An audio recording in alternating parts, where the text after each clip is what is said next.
In the heart of Africa, where mountains and volcanoes silently guard centuries of history, a new storm is brewing. Imagine waking up in a city where once bustling streets are entirely quiet. Only the distant sound of artillery punctuates the silence. Today, we ask, could Rwanda and the Democratic Republic of the Congo go to war in 2025? Stay tuned as we unravel a tale of historical scars, geopolitical ambitions, and a future that hangs in the balance. Today, we're diving into one of the most pressing and frightening conflicts of our time.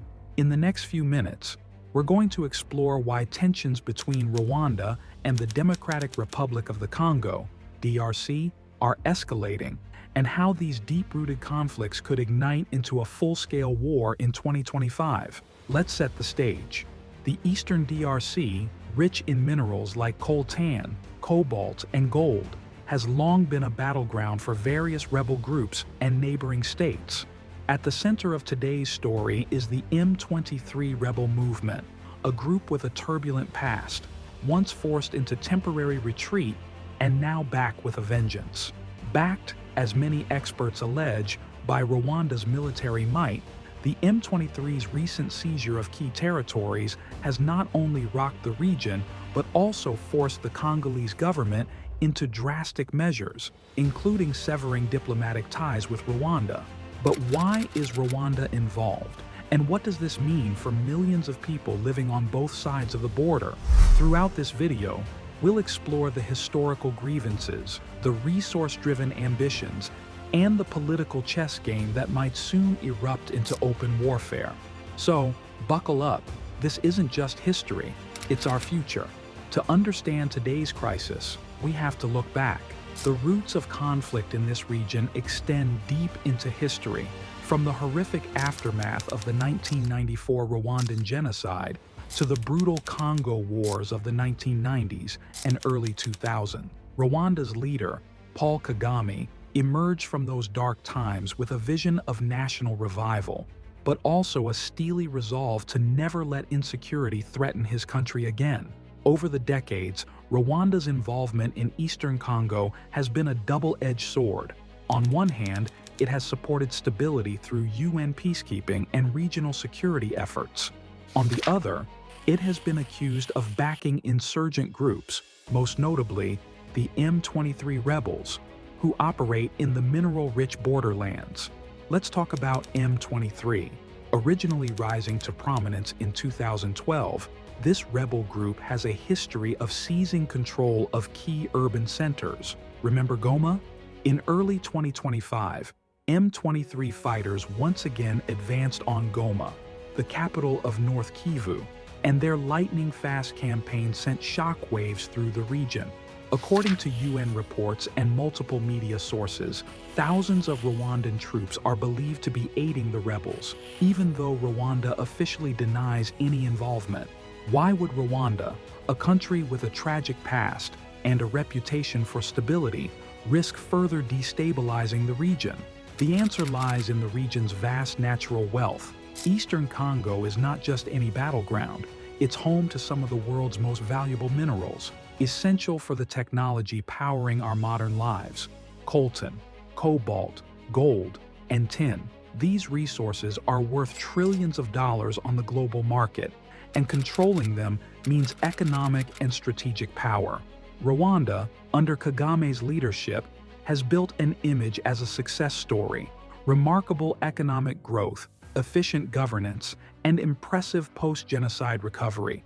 However, behind this polished image, critics argue that Rwanda's strategic calculations include a desire to secure access to the mineral wealth of its neighbor.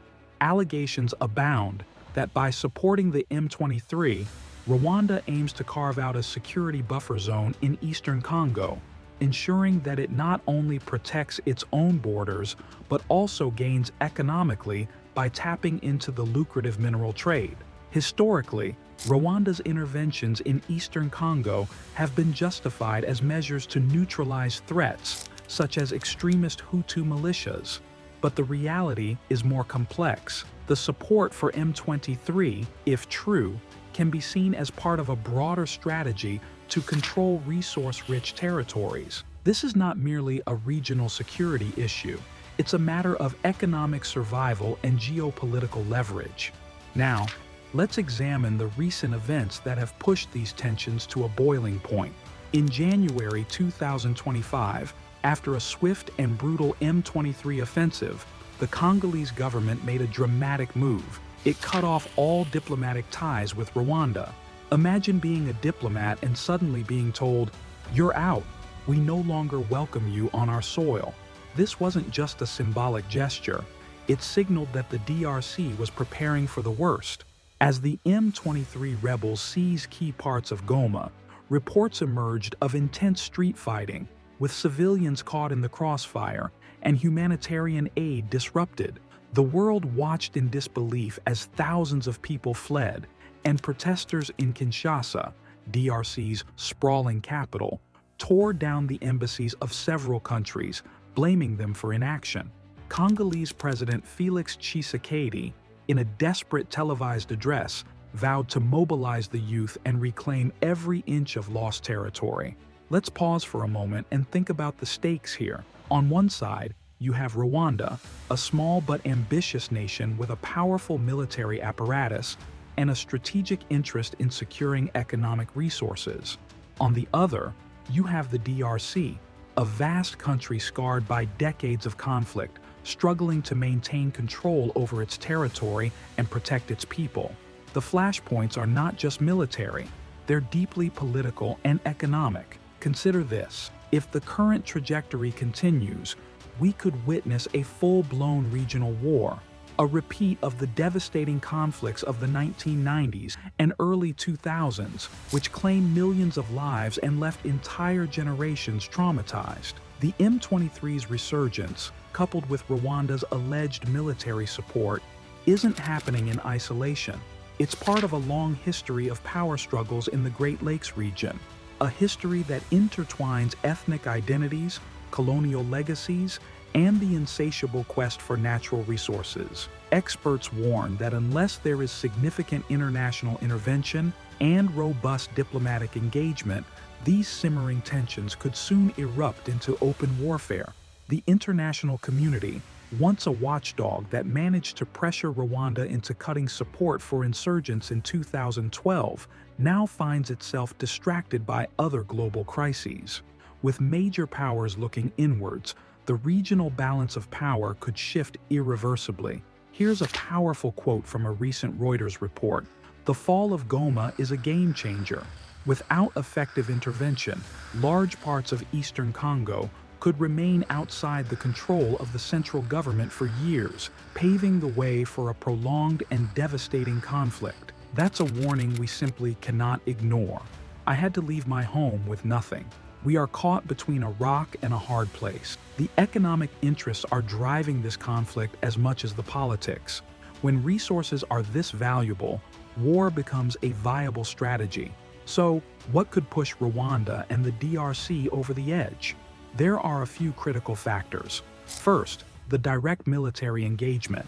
If the DRC attempts a counteroffensive to retake territories like Goma, Rwanda might see this as an existential threat. Second, economic pressures. The continued exploitation of Congo's mineral wealth by armed groups, backed by external forces, only fuels the fire. And finally, the breakdown of diplomatic channels.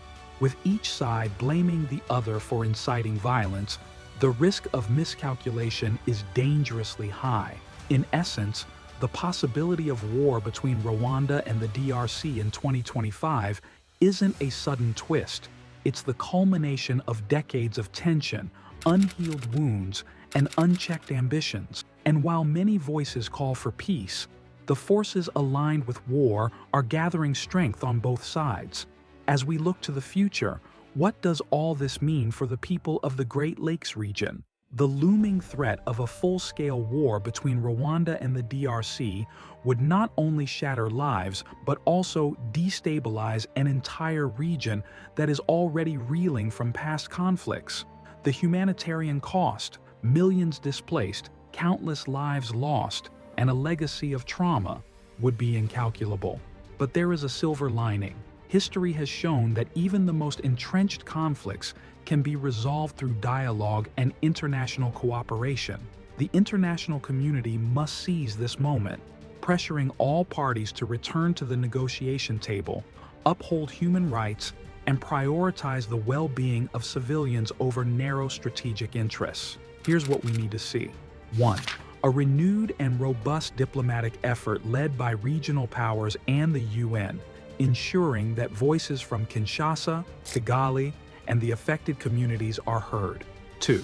A firm commitment from the international community, not just words but concrete actions, to hold all actors accountable for any violations of human rights or international law. 3. Economic measures that cut off funding for armed groups and encourage sustainable legal investment in the region's natural resources. 4. And finally, a genuine commitment to reconciliation and healing, a path that honors the memory of the past while forging a better future. In our interconnected world, the war that might start at the border of Rwanda and the DRC could have ripple effects far beyond Africa. It could disrupt global supply chains, affect international markets, and lead to a humanitarian crisis on an unprecedented scale. But it also reminds us that every conflict is a call to action, a call for all of us to demand peace, justice, and accountability. So, what do you think? Will diplomacy prevail, or are we on the brink of a new war in Africa? Thank you for watching. Remember, the future is shaped by the choices we make today. Stay informed, stay engaged, and together, we can work towards a world where dialogue triumphs over division.